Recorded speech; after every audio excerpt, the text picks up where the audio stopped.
आशिक हुसैन मैला तहसील मैलसी जिला बिहारी दुकान ते लगा गया बस गिरा फिर गिदा इतने चंगे जिम्मेदार सरदार बैठे हुए संगी बेली उन्होंने कुछ सुनवा की दी गरीब होया रोजी दा हीला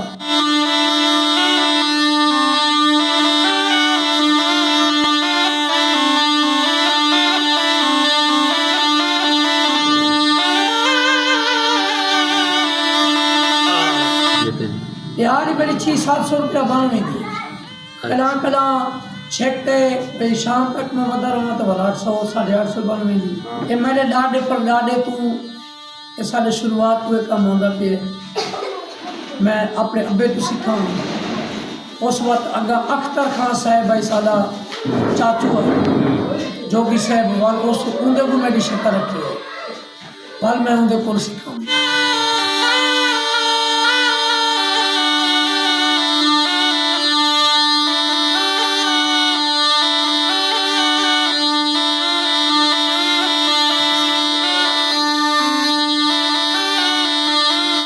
सच बोलना सुन्नत रसूल है सच मनना ही सुन्नत रसूल है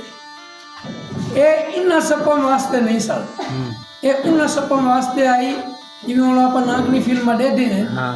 कि वो सप भी बन वैंदे हैं हजरत इंसान की शक्ल च आ वैंदे हैं उन्होंने कौन ये उन्होंने वास्ते बने हैं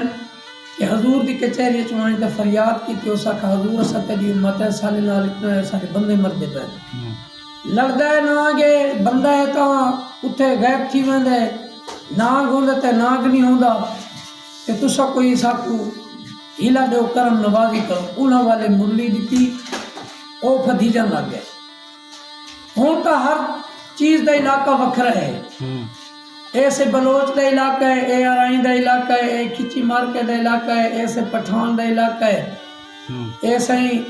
सिंधी का इलाका है मानू का इलाका है हूँ तो इस तरह इलाके सब चीज़ों में उस सब चीज़ कट्ठी होंगी है सारे